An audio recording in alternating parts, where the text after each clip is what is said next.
श्रीमान विद्यासागर राव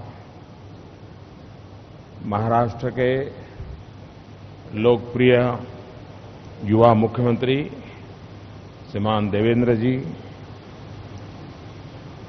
भारत के सार्वजनिक जीवन में वरिष्ठ नेताओं में से एक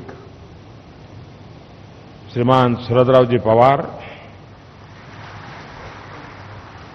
केंद्र के मंत्रिपरिषद के मेरे साथी श्री प्रकाश जावड़ेकर जी, राज्य मंत्रिपरिषद के श्री चंद्रकांत पाटिल, श्री गिरीश बापट, श्री पांडुरंग जी फुनकर, श्रीमान सुभाष जी देशमुख, वसंतदादा गन्ना संस्थान के उपाध्यक्ष श्रीमान शिवाजीराव जी पाटिल, श्रीमान दिलीप वालसे पटेल जी और विशाल संख्या में पधारे हुए किसान भाइयों बहनों, सहकारी क्षेत्र के सभी महानुभाव, मैं सबसे पहले वसंतदादा पाटिल की जन्मशती के इस शुभारंभ पर उनको आदरपूर्वक अंजलि देता हूं। सार्वजनिक जीवन में जिन उच्च मूल्यों की उन्होंने प्रस्थापना की, लेकिन साथ-साथ अपने जीवन को किसान के साथ, कोऑपरेटिव के साथ और उसमें भी आधुनिकता की तरफ निरंतर चलते रहना, उसमें उनका बहुत बड़ा योगदान रहा। और आज इस संस्था की जो हम मजबूत नींव देख रहे हैं, उसके मूल में वसंतदादा पाटिल जी का दीर्घदृष्टि, उनका योगदान और भारत के अर्थकारण की जो मूल धारा है, जो गांव और किसान से जुड़ी रहती है, उसको भली भांति पहचान करके उसको ताकत देने का निरंतर प्रयास, ये आने वाली पीढ़ियों को भी उपकारक होने वाला है। हमारे देश में जिस गति से कृषि क्षेत्र में अनुसंधान होने चाहिए थे, टेक्नोलॉजी का उपयोग बढ़ना चाहिए था,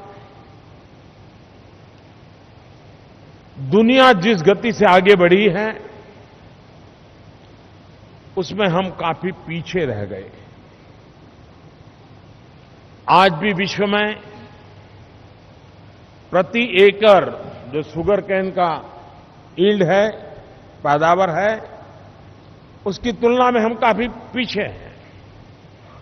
आज भी दुनिया में शुगर केन में जो शुगर कंटेंट है, हमारे देश में आज भी उसमें वेरिएशंस हैं। दक्षिण में एक अनुभव आता है, मध्य में दूसरा आता है, उत्तर में तीसरा आता है। और ऐसे समय एक डेडिकेटेड इंस्टीट्यूशन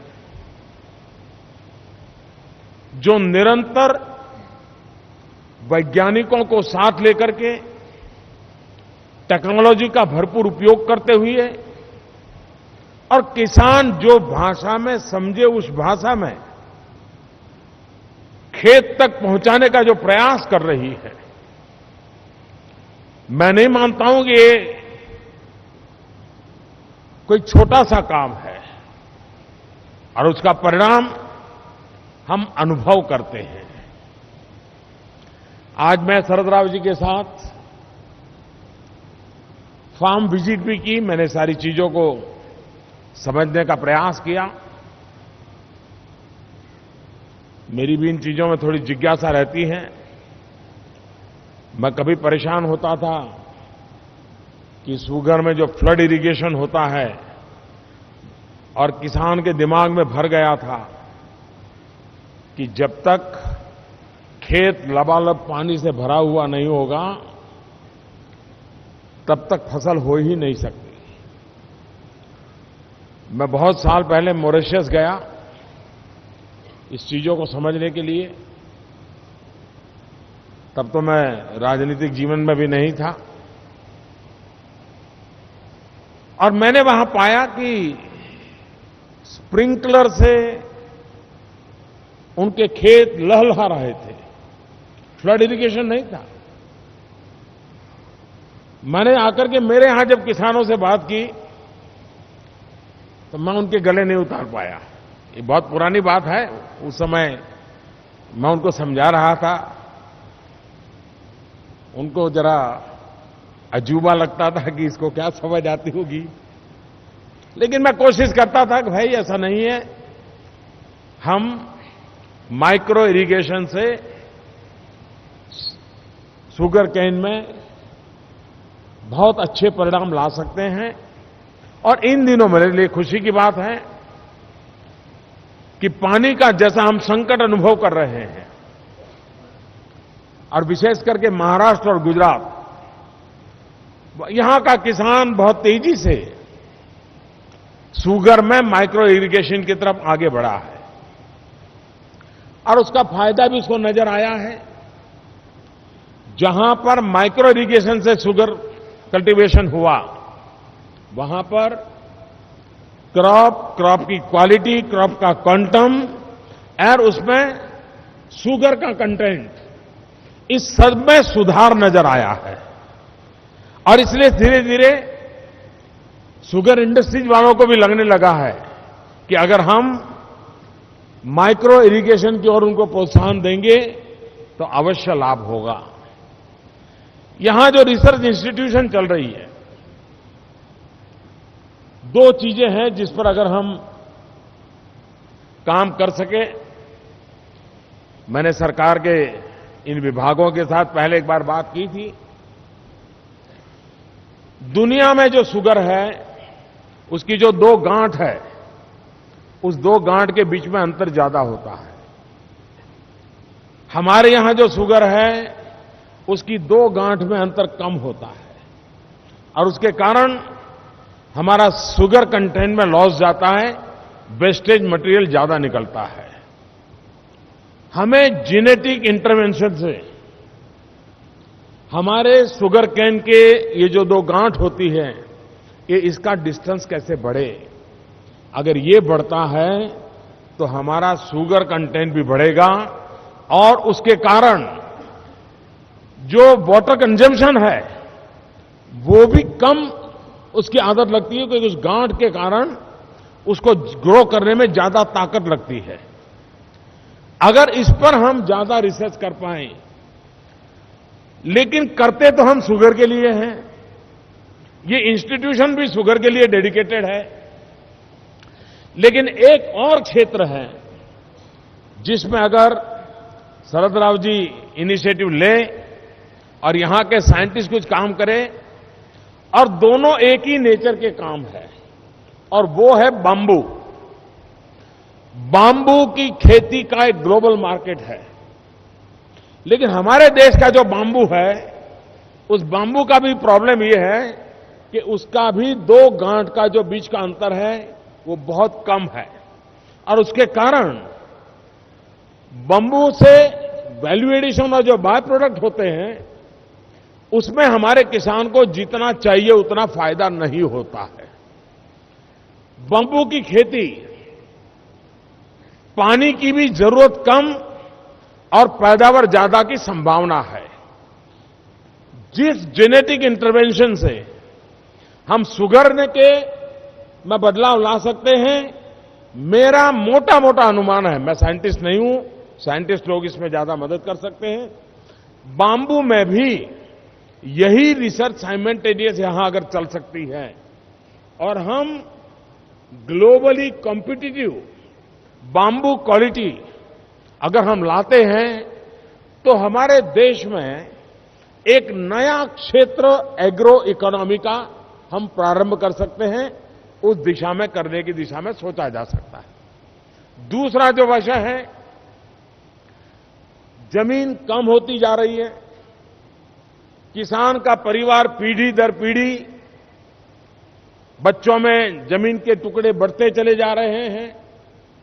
जनसंख्या वृद्धि के कारण भी जमीन कृषि की कम होना और बाकी उपयोग में बढ़ना स्वाभाविक होता जा रहा है। ऐसी स्थिति में किसान का भला तब होगा जब हम प्रति हेक्टेयर हमारी उत्पादन क्षमता को बढ़ाएं। प्रति हेक्टेयर उत्पादन क्षमता भांति भांति के फर्टिलाइजर का ढेर करने से होता है, ऐसा नहीं है। वैज्ञानिक तरीके से संतुलित उपयोग करने से ही होता है। खुशी की बात है कि पहले शुगर का किसान इस बात को स्वीकार करने को तैयार नहीं था कि हम दो शुगर केन की लाइन के बीच में भी कोई तीसरा क्रॉप कर सकते हैं। अब खुशी की बात है कि खास करके पल्सेस, तूर दाल के लिए, मूंग के लिए किसान अब शुगर केन के बीच में भी धीरे धीरे वो खेती करना प्रारंभ किया है। और जिन्होंने ड्रिप इरिगेशन या स्प्रिंकलर का उपयोग किया है, उनके लिए एक बहुत सरलता हुई है। एक प्रकार से बाय प्रोडक्ट है। शुगर से जो आपको इनकम मिलती थी वो तो मिलती है, ये बीच वाली जगह जो पड़ी थी उसमें अतिरिक्त क्रॉप करने के कारण कुछ लोग सब्जी में गए हैं, कुछ लोग फ्लावर में गए हैं और ज्यादातर लोग पल्सेस में गए हैं। हम चाहते हैं पल्सेस को हम प्रमोट करें। आज भी भारत को बहुत बड़ी मात्रा में पल्सेस का इंपोर्ट करना पड़ता है। पल्सेस की हमारी रिक्वायरमेंट बहुत है और इसलिए हम शुगर के साथ साथ पल्सेस को अगर बढ़ावा देंगे तो एश्योर्ड मार्केट की गारंटी है। एकाध बार शुगर फैक्ट्री में उतार चढ़ाव आएगा तो भी हमारे किसान को उस एक वर्ष संकट में से निकलने में भी ये बीच वाला जो जगह का खेती का काम है उससे उसको फायदा हो सकता है। और उस दिशा में जितनी ज्यादा रिसर्च हो सके उस रिसर्च को करने की मैं आवश्यकता देखता हूं। आज तक हमारा शुगर केन से, गन्ने से जुड़ा हमारा जो किसान था, उसका पूरा नसीब शुगर मिल पर डिपेंडेंट था। शुगर मिल ही उसका भाग्य तय करती थी। जहां कोऑपरेटिव बेस मजबूत रहा, और वसंत दादा पाटिल कहो या शरद राव जी के पिताजी के जमाने की बात करें या वेंकुटराय मेहता करके गुजरात के एक बहुत बड़े कोऑपरेटिव के डेडिकेटेड नेता थे, इस पीढ़ी ने कोऑपरेटिव की ऐसी जड़ें जमाई कि जिसके कारण आज गुजरात, महाराष्ट्र के किसानों को यह अनुभव है कि इस कोऑपरेटिव बेस के कारण कुछ न कुछ मात्रा में संकटों के समय उनको मदद मिल जाती है। लेकिन ये समय की मांग है कि हमने हमारे वैल्यू एडिशन में ग्लोबल इकोनॉमी को अब नजरअंदाज नहीं कर सकते। दुनिया में अगर शुगर ज्यादा हो गई तो भारत की बड़ी पिटाई हो जाती है। दुनिया में शुगर कम हो गई तो भारत को मौका मिल जाता है। कभी कभार भारत के लिए मार्केट का अवसर होता है, लेकिन अकाल होता है तो किसान उस पर दबा हुआ होता है, तो हम उस अपॉर्चुनिटी का फायदा नहीं ले पाते हैं। एक ऐसी अवस्था में से हमारे इस क्षेत्र को संभालना पड़ता है। उसमें एक मार्ग है जिसमें हम एश्योरेंस पैदा कर सकते हैं, वो है इथेनॉल। आज भारत को एनर्जी का इंपोर्ट, सबसे बड़ा जो हमारा विदेशी मुद्रा के पैसे जाते हैं वो पेट्रोल, डीजल, ऑयल इस सब में जाते हैं। इथेनॉल से हम इस इंपोर्ट को कैसे कम करें। हमारी पब्लिक ट्रांसपोर्टेशन सिस्टम और दुनिया के ब्राजील जैसे अनेक देश हैं जिन्होंने इथेनॉल का बहुत उत्तम तरीके से उपयोग करके पेट्रोल वगैरह को बचाया and environment friendly transportation system को लाया। हम भारत में इसकी उपयोगिता को कैसे बढ़ाएं। पिछले 2 वर्ष में इथेनॉल का उत्पादन और उसकी बिक्री 3 गुना हुई है।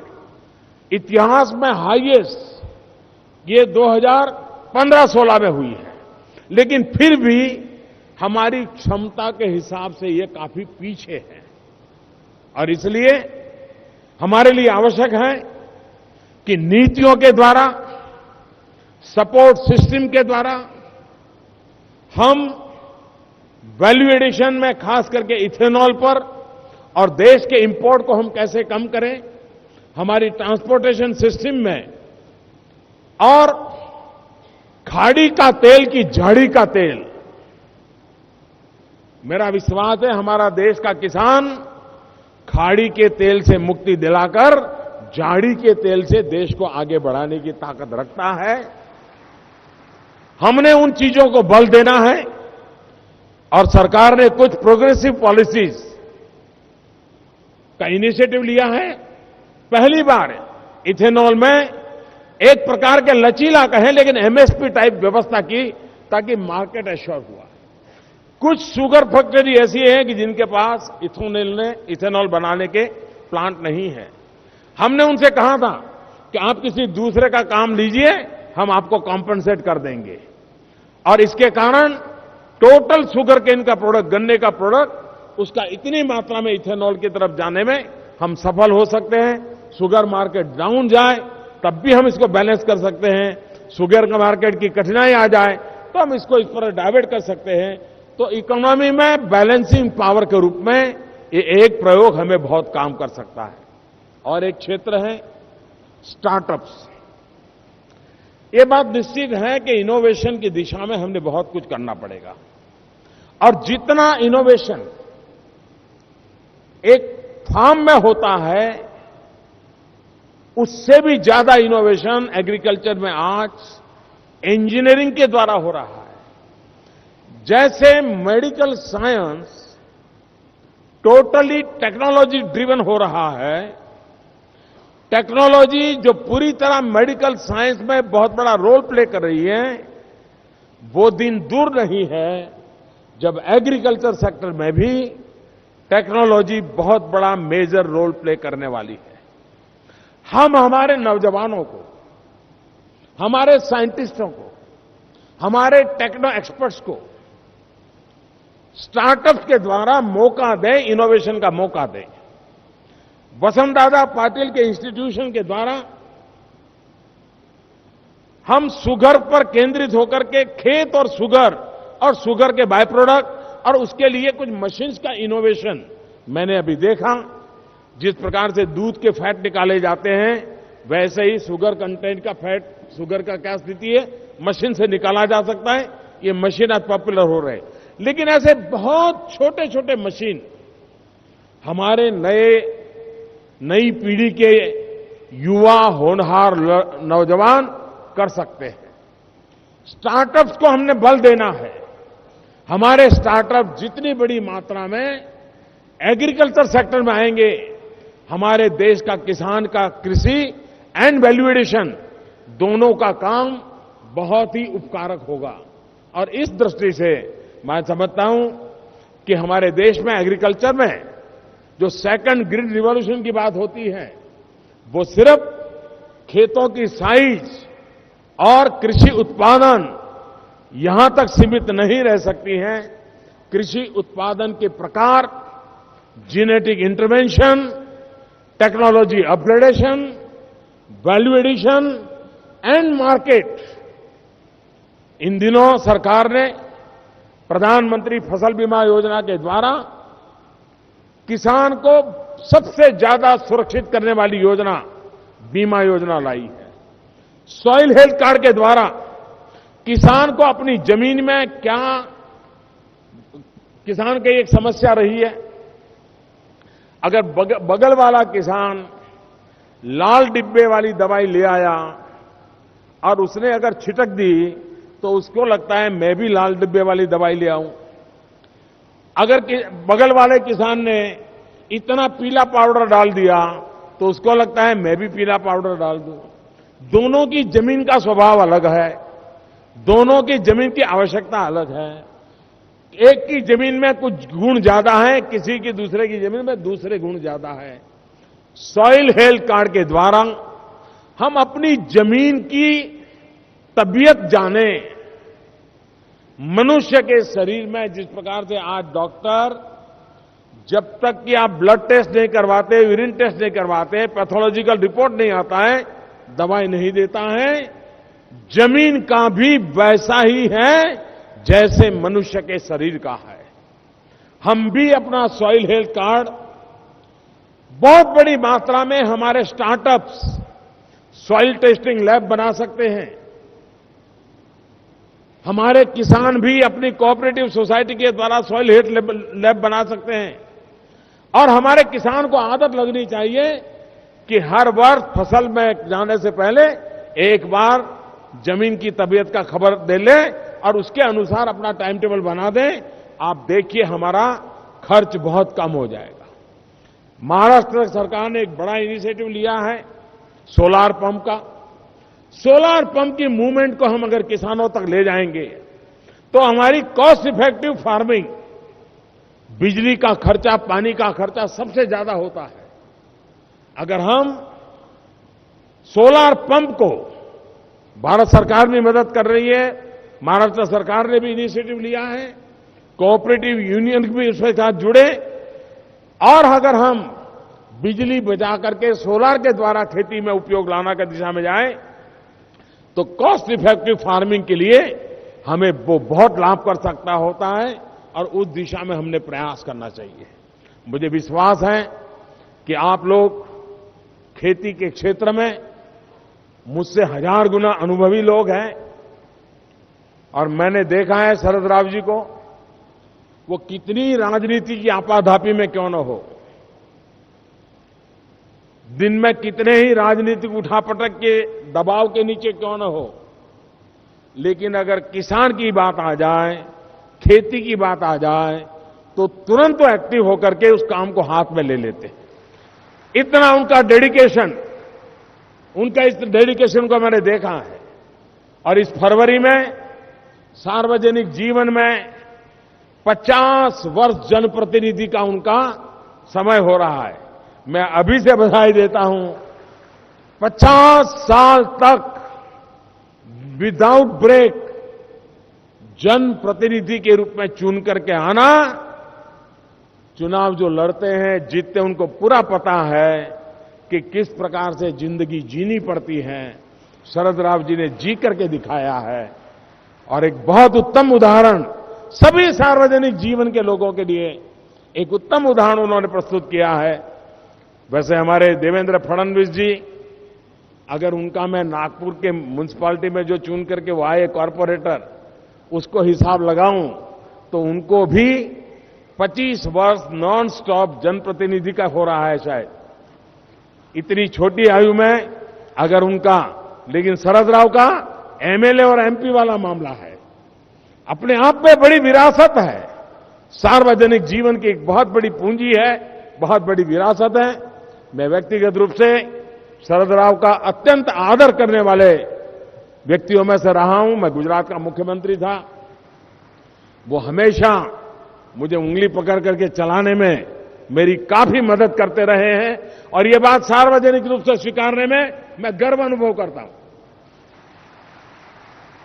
और मैं मानता हूं कि सार्वजनिक जीवन जनहित के लिए होता है।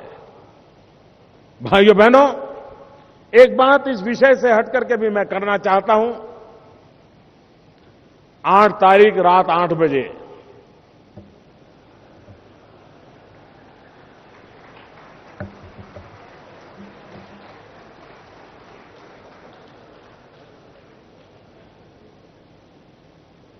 हम जानते हैं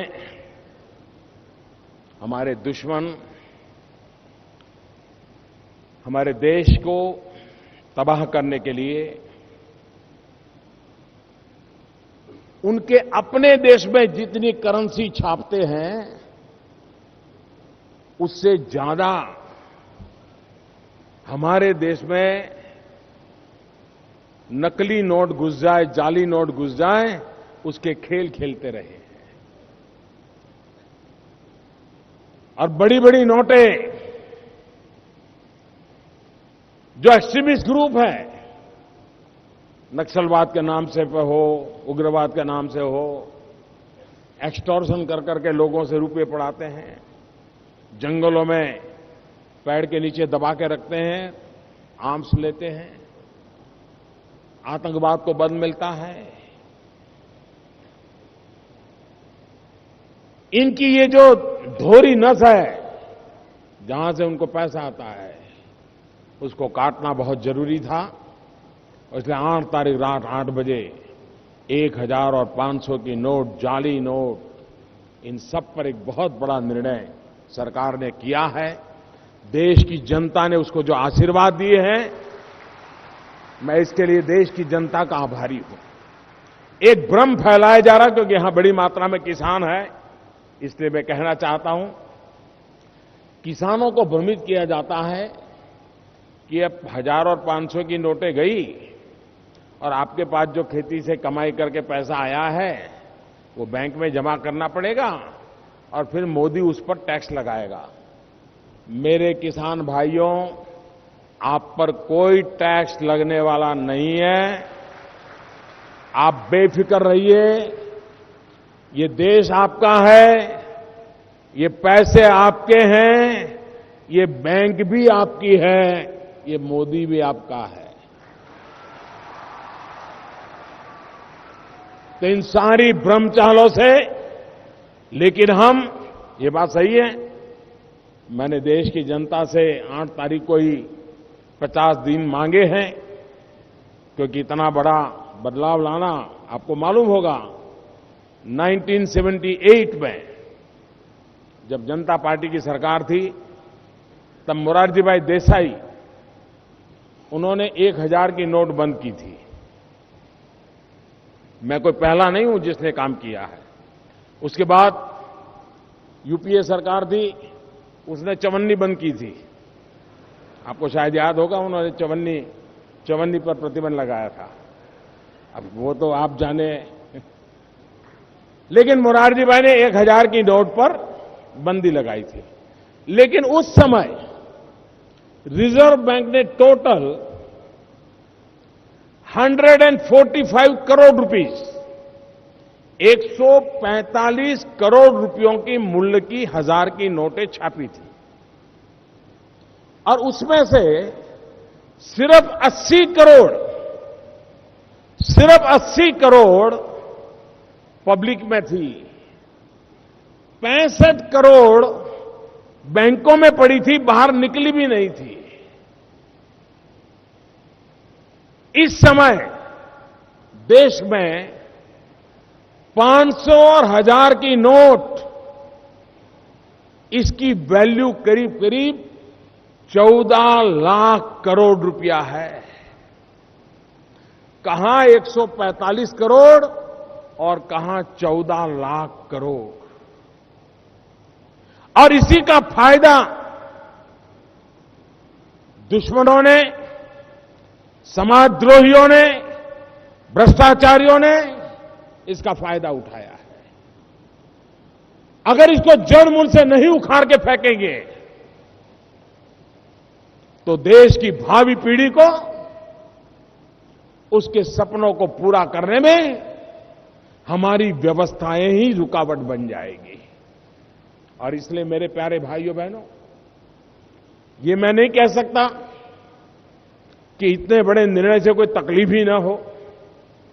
मैंने पहले दिन कहा था, असुविधा होगी, कष्ट होगा, तकलीफ होगी, लेकिन इससे 70 साल की बीमारी, इससे मुक्ति का रास्ता खुल जाएगा। मेरे भाइयों बहनों, भावी पीढ़ी के लिए रास्ता खुल जाएगा। गरीब मध्यम वर्ग का आदमी गर्व के साथ माथा ऊंचा कर करके जी सकेगा। मैं देशवासियों से इस भगीरथ काम के लिए कुछ असुविधा रहते हुए भी सहयोग करने का आग्रह कर रहा हूं। कुछ लोग होंगे जिनकी तकलीफ जरा ज्यादा होगी, वे पता नहीं क्या क्या करेंगे, लेकिन उनकी मुझे ज्यादा चिंता नहीं है। मुझे चिंता देश के सामान्य नागरिक की है। और मैं आपको विश्वास दिलाता हूं, आपको अपने 500 का नोट किसी को 499 में भी देने का जरूरत नहीं है। आपका 500 का 500 आपके हक का है, आपको मिलेगा। आपके 1000 के नोट में से 10 रुपया भी कम किसी को करने की जरूरत नहीं है। आपका 1000 का पूरा 1000 मिलेगा। बस मुझे 30 दिसंबर तक, मैंने 50 दिन का समय मांगा है, व्यवस्थाएं चल रही है। हां,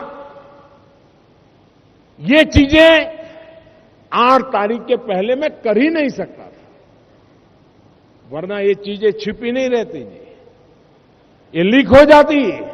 और लीक हो जाती तो इसके जो सेंसा है, जिनके घर में बोरी की बोरियां भरी पड़ी हैं, वो तो इसका मैदान मार लेते हैं। मैं गरीब के लिए हूं, गरीब के हकों के लिए हूं, सामान्य मानवी के लिए हूं, सामान्य मानवी के हकों के लिए हूं। इसलिए कष्ट होगा, इसका पूरा अंदाज था। शुरू के कुछ दिनों में बैंकों से पैसे पहुंचने में तकलीफ होनी थी, लेकिन मुझे विश्वास है देशवासी 30 दिसंबर तक मेरी मदद करेंगे और देश के में शुचिता के लिए, शुद्धिकरण के लिए, प्रामाणिकता के इस पर्व के लिए आपका पूरा सहयोग रहेगा। इसी एक अपेक्षा के साथ फिर एक बार वसंतराव दादा को बहुत बहुत अभिनंदन करता हूं, प्रणाम करता हूं, श्रद्धांजलि देता हूं। और ये शताब्दी वर्ष किसानों के जीवन में बदलाव लाने के लिए, आधुनिक कृषि की तरफ हमें ले जाने वाला बने, यही मेरी शुभकामना है। मुझे इस अवसर पर आने का मौका मिला, मैं शरद राव का हृदय से आभार व्यक्त करता हूं कि मुझे उन्होंने इतने प्यार और सम्मान के साथ इतने बड़े महत्वपूर्ण अवसर पर निमंत्रित किया। बहुत बहुत धन्यवाद। दोन गोष्टी आपल्यापुढे सांगायच्या. इथं जे प्रदर्शन आयोजित केलंय आणि ऊसाच्या नवीन नवीन जाती या ठिकाणी उपलब्ध केल्यात, ते पाहण्यासाठी उद्या सकाळी 9:30 वाजल्यापासून संध्याकाळी 7 वाजेपर्यंत, उद्या तारीख 14, तारीख 15 आणि तारीख 16 हे तिन्ही दिवस हे प्रदर्शन आणि हा शेती फार्म आपल्यासाठी खुला राहील. तिथं आमचे तज्ञ आपल्याला मदत करतील आणि मार्गदर्शन करतील. एक ही बात मुझे प्रधानमंत्री जी को कहना है. उन्होंने इथेनॉल की बात कही, आपने कहा ये बात बिल्कुल बराबर है. 3 साल इथेनॉल का प्रोडक्शन देशवासी ने अच्छी तरह से किया, मगर मुझे लगता है कि अगले साल इसमें 50% ये कम होने की संभावना है. और इसका कारण पेट्रोलियम कंपनीज और बाकी ने जिसकी कीमत 49 रुपीज़ लीटर थी वो 39 की, इसको जो सुविधा थी, कंसेशन था, वो कंसेशन अभी विड्रॉ किया. और इसका बुरा असर एथेनॉल प्रोडक्शन पर होगा. हम चाहे इतने एथेनॉल का प्रोडक्शन करके देश की जरूरत पूरी करने के लिए तैयार है, मगर ये जो कोई बदलाव किया कीमत के बारे में, इसमें सुधार होने की आवश्यकता है.